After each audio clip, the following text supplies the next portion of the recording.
আসসালামু আলাইকুম, আমি শিউলি বলছি। আজকে ঘুরতে যাচ্ছি ছেলে ও মেয়েকে নিয়ে।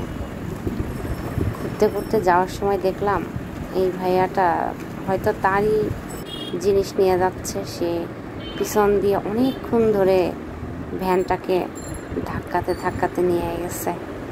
এইভাবেই সে সারা রাস্তায় গেল। অনেক মানুষ আছে এরকম হেল্প করে না, আমি তোমাকে ভাড়া দিব, তোমার যেমন ইচ্ছা তেমনই যাবা, এইভাবেও অনেক কথা বলে দেখি।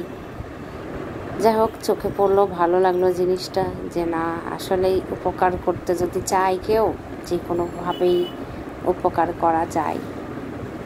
আর আজকে যাচ্ছি রমনাতে ঘুরতে। রমনাতে ঘুরতে যাওয়ার পরে অনেকটাই আনন্দ করতে করতে গেলাম, কারণ ঈদের পরে ছুটি আছে বাচ্চাদের। ছুটির কারণে অনেকটা সময় পেয়ে দেশের থেকে ঘুরে আসলাম। তারপরে এখানে এসে ঢাকাতে এসে ভাবছি ওদের নিয়ে একটু ঘুরতে চলে যাই।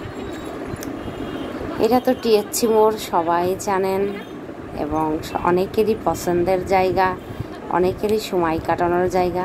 তারপরে ওখানে রমনাতে দেখলাম ঢুকতে দিচ্ছে না, বন্ধ। কি করব, চলে আসলাম শাহবাগে মেট্রো রেলে ওঠার জন্য। মেট্রো রেলে উঠবো বলে লাইন ধরে অনেকক্ষণ দাঁড়িয়ে টিকিট কাটা হলো। টিকিট কাটার পরে চলে যাচ্ছি গন্তব্যে।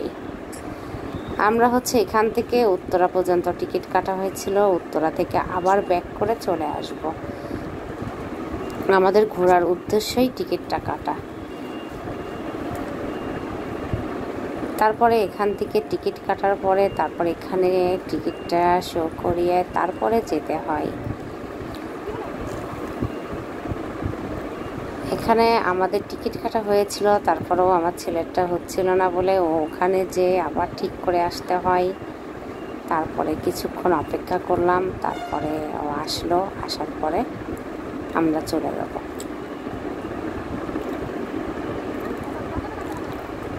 মেট্রো রেলের উপরে বেশ মাশাআল্লাহ অনেক সুন্দর লাগলো দেখতে, খুবই ভালো লাগছিল, কিন্তু গরমটা একটু বেশি ছিল। এখন চলে আসলাম ট্রেনের অপেক্ষা করব। ট্রেন 5 মিনিট পর পরে চলে আসে, বেশি অপেক্ষা করা লাগে না।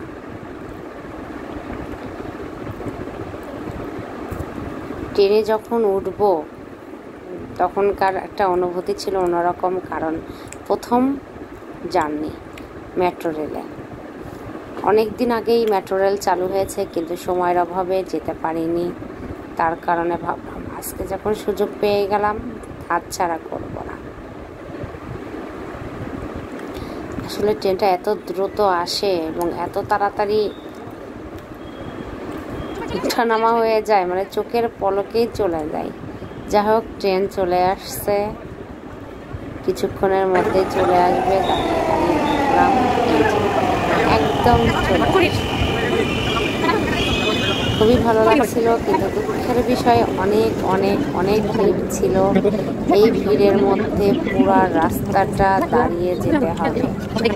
আমাদের এত কষ্ট হচ্ছিল যে এখানে দাঁড়িয়ে থেকে কিভাবে যাব, তারপরও কিছু করার নেই, যেতেই হবে।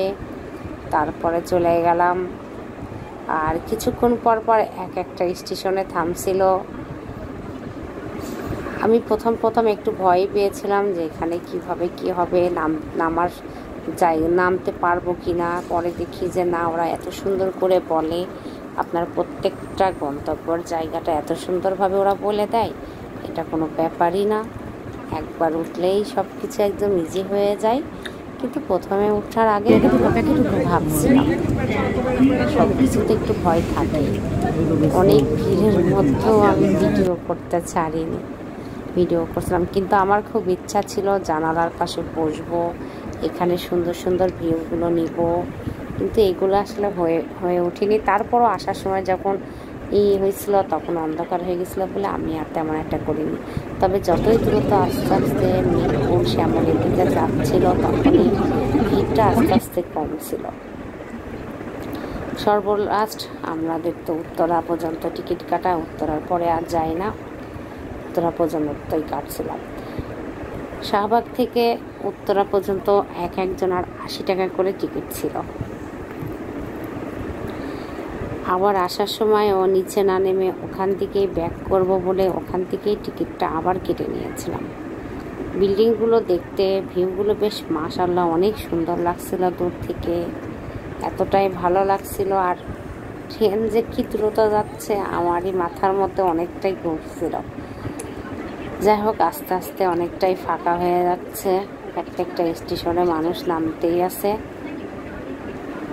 তারপরে একটু বসার জায়গা পেলাম, সুযোগটা আর হাতছাড়া করলাম না, বসে পড়ব।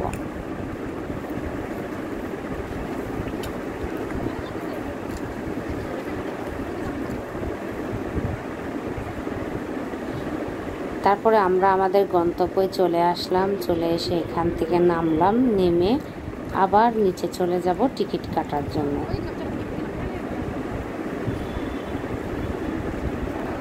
টিকিট কাটার ওখানে যেয়ে দেখি প্রচুর ভিড়, এত ভিড় কি যে বলবো, মানে আর ধৈর্যই কুলাচ্ছিল না যে আবার টিকিট কেটে আবার ব্যাক করব।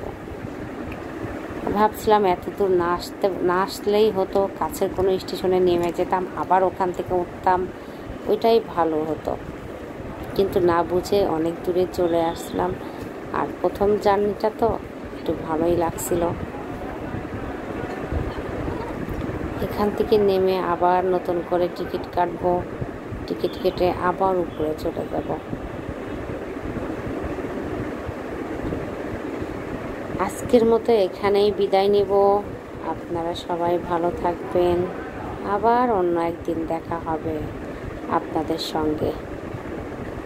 আল্লাহ হাফেজ।